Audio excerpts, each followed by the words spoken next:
আমরা এখন যাচ্ছি মাছ মারতে। তো দেখো আমি এই যে বালতি নিয়ে নিছি আর ওইদিকে জামাইবাবু যাচ্ছে। হ্যালো এভরিওয়ান, সবাইকে শুভ সকাল। সবাই কেমন আছো বলো? তো কালকে আমরা দিদির বাড়িতে আসছি, কালকে আসছি আর আজকে এখন সকালে আমরা ঘুম থেকে উঠলাম। তো এখান থেকে আমি ব্লগটা শুরু করতেছি আজকে। তো যারা আমার ব্লগটা ইউটিউব থেকে দেখবে তারা অবশ্যই আমার ইউটিউব চ্যানেলটি সাবস্ক্রাইব করবে এবং যারা পেজ থেকে দেখবে অবশ্যই ফলো করবে। তো এই যে সাথে আছে আমার ভাগ্নি। তোমার নাম কি বলো তো? সুশ্রী। আমার নাম তো জানে অনেকে। হ্যাঁ, ওর নাম অনেকেই জানে, তাই না? হ্যাঁ। তো দেখতে থাকো পুরো ব্লগটা। সকালের দিকে দিদিরা নাস্তা তৈরি করতেছে, এদিকে আমার বড় দিদি রুটি ভাজতেছে আর আমার মেজো বোন রুটি বেলতেছে। তো দিদি দেখতেছি খুব সুন্দরভাবে রুটিটা বেলতেছে, বাট আমি কিন্তু রুটি বেলতে সেরকম একটা পারি না। দেখো রুটিটা কতটা ফুলে উঠছে। আর এদিকে আমি দাঁত ব্রাশ করতে করতে বাইরে আসলাম। তো গাইস, সকালে খাওয়া দাওয়া শেষ করে এখন দুপুরের দিকে বাড়ি থেকে বের হইলাম। আর বাইরে কিন্তু প্রচুর পরিমাণে রোদ। আর এদের এদিকে দেখতেছেন ভুট্টা, বেশিরভাগ ভুট্টা হয়, গমও হয়, এদিকে গম করছে, তারপরে ধানের আবাদ তো হয় এদিকে।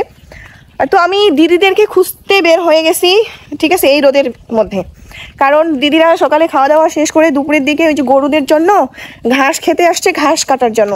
তো আমি খুঁজতে খুঁজতে এদিকে আসলাম, এই রাস্তার এদিকে চারপাশে ভুট্টা ক্ষেত খুঁজতে খুঁজতে অবশেষে চলে আসলাম এই যে দিদিদের কাছে। ওরা এইদিকে দেখতেছি ঘাস কাটতেছে গরুর জন্য। এত পরিমাণে রোদ উঠছে আর এই রোদে ওরা আসছে ঘাস কাটার জন্য। তো দেখো এগুলা কি ঘাস? মারুয়া। তো এই ঘাসগুলাকে নাকি মারুয়া ঘাস বলে, ঠিক আছে।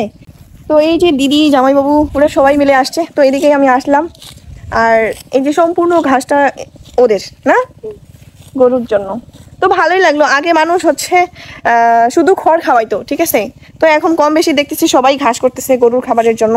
তো গাইস দেখো দিদি দুপুরে দিয়ে কি নিয়ে আসলো। এটা হচ্ছে পেঁপে, আমরা তো পেঁপে বলি।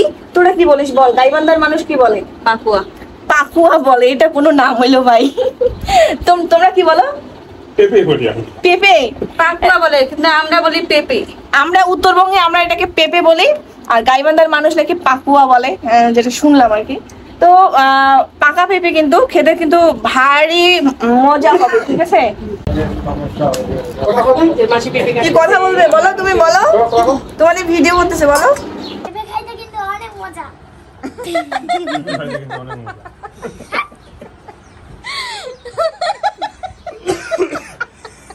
তারপর দুপুরের দিকে চলে গেলাম মাছ ধরতে, কারণ আমার মেজো জামাই বাবু ও মাংস খায় না, যার জন্য শুধুমাত্র আমার মেজো জামাই বাবুর জন্যই শুধু মাছ ধরতে যাওয়া।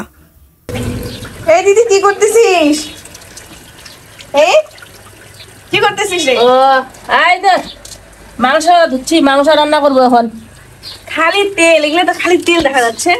এই যে ভুড়ি তেল আছে, ভুড়িটা তো তেল তো বাড়ির ছাগল, এই জন্য তেলটা নিয়ে নিছি। মাংস আছে। ও আচ্ছা, তো এখন মাংসটা ধুয়ে নিচ্ছে দিদি, রান্না শুরু করবে। এদিকে আমি দিদিকে রান্নার কাজে টুকটাক হেল্প করতেছি। তো দেখতেই পাচ্ছ আমি আলুটাকে চিরি করে কেটে নিচ্ছি, কারণ আলু ভাজি করবে। তো রান্না শেষ করে এখন সবাই খেতে বসলাম। আর আমরা বাদেও কিন্তু দিদিদের বাড়িতে আরও মেহমান আসছে, সেটা হচ্ছে দিদির 2 ননদ আসছে। একজন হলো দিদির বড়বা শ্বশুরের মেয়ে, আরেকজন হলো দিদির পিসি শ্বশুরের মেয়ে। তো যেহেতু ঈদের ছুটি পেয়েছে তাই সবাই আসছে, আর সবাই মিলে এখন আমরা খাওয়া দাওয়া করলাম। আর এদিকে দেখো আমি রেডি হচ্ছি, এখন আমরা বাড়িতে চলে যাব। তো গাইস আমরা এখন বাড়িতে চলে যাব, তো রেডি হচ্ছি।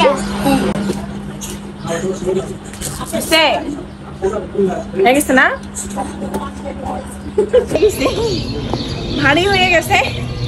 তো আমরা বাড়ি যাচ্ছি, ও রাগ করে আছে, মন খারাপ।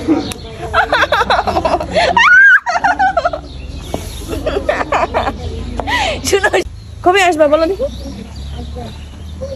কবে আসবা ওইটা বলো।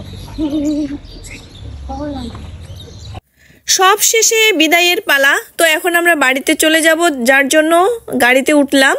আর দেখো যেটুকু সময় আমরা ছিলাম ওদের বাড়িতে, তো অনেক ভালো ছিলাম, মানে মনের দিক দিয়ে অনেক ভালো ছিলাম, সবার সাথে সময়গুলো কাটালাম।